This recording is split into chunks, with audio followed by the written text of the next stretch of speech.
Good morning, everybody. Saturday morning. Good morning.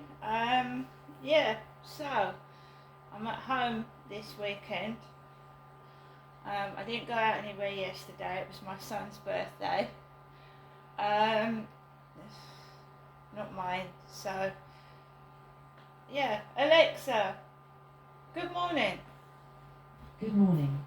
On this day in 2015, scientists discovered evidence of gravitational waves, confirming the last prediction of Einstein's theory of general relativity, which had been published 100 years earlier. Alexa, what's the time, please? It's 9:51 a.m. So nothing unusual for me getting up at 8 o'clock in the morning. The sun is shining and it's relatively warm, but there is a chill in the air. So it looks really nice and sunny, like you want to put a t-shirt and shorts on, but there is a chill to the air. It's chilly. And this is where you have to be careful, to keep yourself warm, although it looks quite hot. And when I went out yesterday afternoon, I took my jacket off briefly when the sun came out of the sky, and then when it went back in, I got chilly again and put my coat on. So it does fluctuate. So I got up at 8, I fed my pets. I felt shitty last night. I sat down and watched a couple of films, but some of the food that I eat now doesn't taste the same. I don't know if anybody else feels like that, and some of it gives me outrageous heartburn. So I have to be careful what I eat, especially as I've got older and I'm going through the menopause. I have to be careful what I eat because I get terrible tummy troubles, as well as everything else. So today, right, I had a shopping delivery a few days ago, Thursday in fact. So we've still got the strawberries, and I could have a chicken burger, or I could get some rice and have some chili con carne. I thank the Lord that I've got food on my table, because there are people out there that haven't. There's nothing to moan and complain about. There's no gripes. I'm done with that. I'm just getting on with my life. We've got tuna, we've got burgers, we've got corned beef. We've got hot dogs. So, I could make myself a couple of hot dogs. So, things are alright in that department. What I'm living in, is not going to stop. It's not going to stop. Because whoever is doing this to myself is not going to stop. So until they stop, this crap is not going to stop. All I can do is extract myself from it and keep myself away from it. And that is what I'm doing. It doesn't mean I'm sad and I'm not doing what I want to do, because I am. I'm just letting things die down for a bit and hope that these, whatever they are, whoever they are, just disappear and go and find somebody else to annoy or something else to do. So basically I'm just taking it easy for a bit.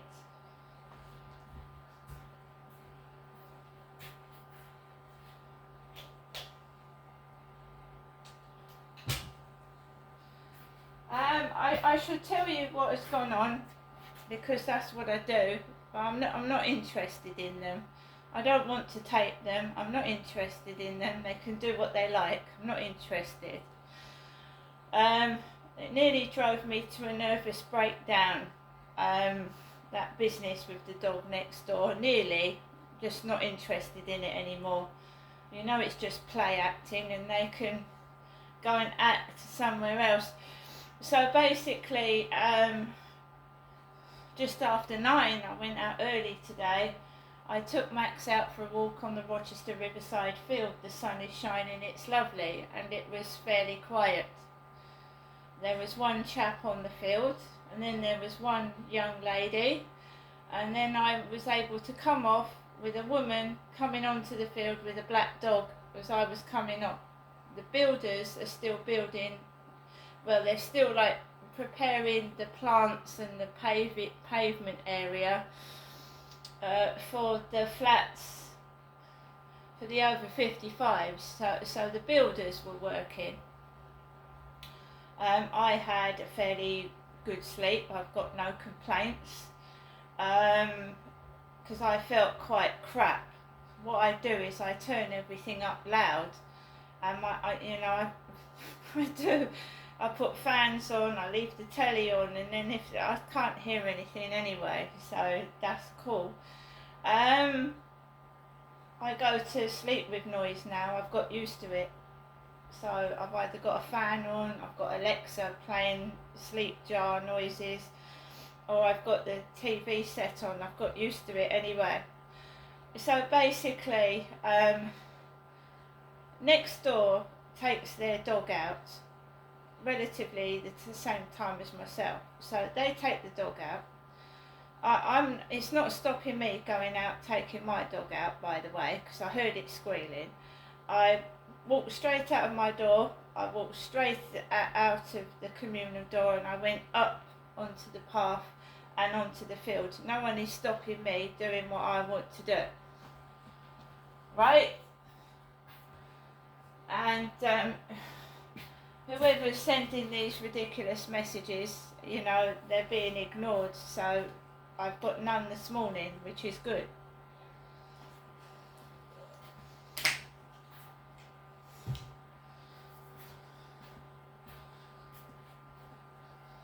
Right? So I'm feeling a little bit. I'm recovering from a strain, and I've been like it's quite painful, and it still is. So I'm just being careful. It doesn't mean that I can't fight back if I want to. I'm all with it, if you know what I mean. So I'm still keeping an eye on things, and I will tape things when it's absolutely necessary. But I as for people getting on with their lives and doing what they want to do, that's none of my business. This all began because I'm trying to see who's doing this to me, who's trying to make my life a misery and keep me shut up indoors. So when I came back from my walk, next door's dog, they've left the window open so it can breathe. Obviously, because a dog trapped indoors, needs fresh air. So I'm coming into my flat and it's barking its head off, barking loudly, and I just completely ignore it because I know what it's being done for, and they need to grow up. They're not children. These are adults. They're not children. And a pet is something you cherish and look after. It's not a toy you play with, is it? A dog. So I've come back into the flat. The dog's barked, but it's not on the balcony. But if you don't, it's none of my business. It isn't. As long as I don't get sworn at, that's fine by me. But it's not stopping me going out, and they need to look in the mirror. If I think I know what it's being done for, the pair of them need to look in the mirror themselves and keep taking the piss out of other people. So basically, the lady next door to them has got a pug dog. You know what a pug dog looks like. It's got a crunched up face. It's all wrinkly and crunched up. So I'm coming up the stairs and I'm face to face with a pug dog. Their next door neighbour's pug dog.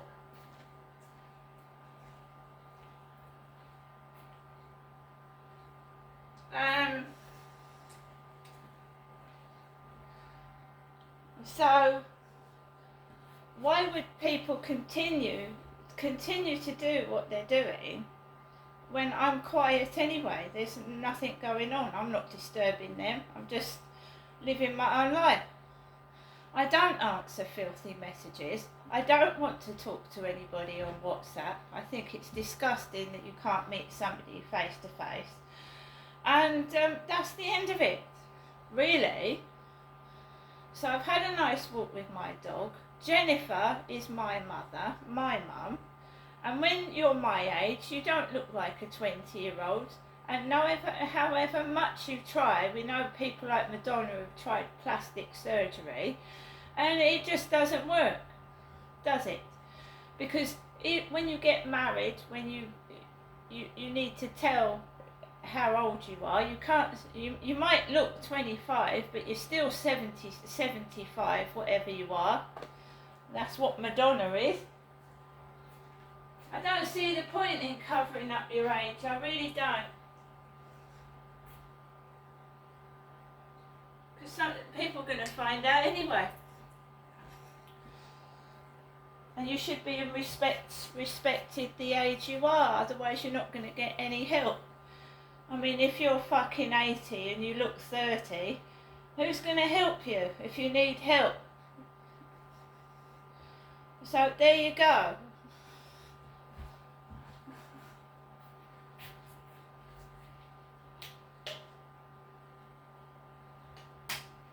I'm going to get on with the rest of my day. What other people do is their business. I've got my Polish to do. I'm going to be listening to country music like I've done throughout the week. If you want me to act, pay me. Pay me wages. I'll do some good acting then. Otherwise, get lost.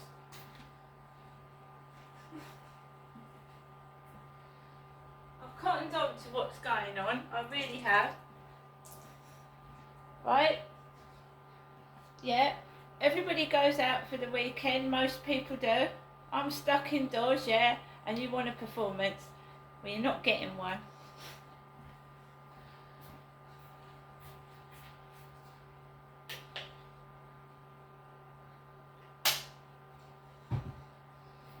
Also, when I've lost 2 of my elderly cats, I need to get the front door lock changed. I need to get cameras in my living room and hallway, because I don't trust anybody, no. No, I don't. So we're going to get cameras up and all that, and I'm quite happy by myself. My children are in their mid to late 20s.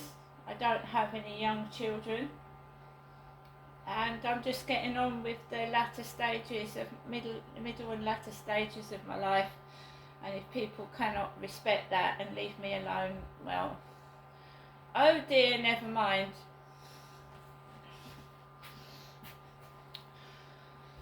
Lovely day, a lovely day, yeah. And I've done it all before. When my dad was working at Brompton Barracks in Gillingham, and he wasn't an army guy, he worked in as a stock clerk, dealing with the stock. Oh, not the guns and the helmets, like the knives and the hammers, you know, the toolbox equipment. We're not talking about guns and ammunition. He was just like a warehouse guy, you know, taking care of the stock and cataloguing it. Yeah. Nothing changes, and it won't change. And if people want me, they know where I am. I'm not answering messages. I'm not talking on WhatsApp. My mum is 78 years old, and she's, you know, I love my mum. She's my mum, but I can't, you know, my mum's got her own way of life, and I really don't know my mum, to be fair. I left home when I was 18. I didn't return home until I was nearly 40. I don't know my mother. I don't. I should never have come down here. I should have stayed where I was and maybe waited it out. But it's too late now. I can't go back up there because Gloucestershire is too far away. So I've just got to make my life down here. And I'm quite happy by myself. And I think going back to my childhood, I've always been by myself, fighting off people by myself, being by myself. So that's it. Sad but true. I've given loads of people loads of chances. My buzzer's ringing, hang on.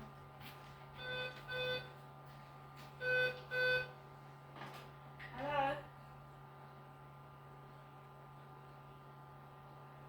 Okay.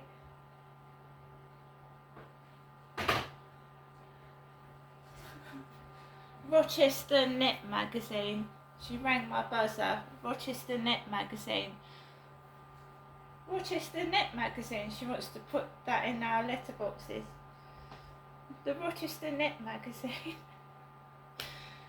Nice blue backpack on, by the way. So that my video goes. Odd things happen.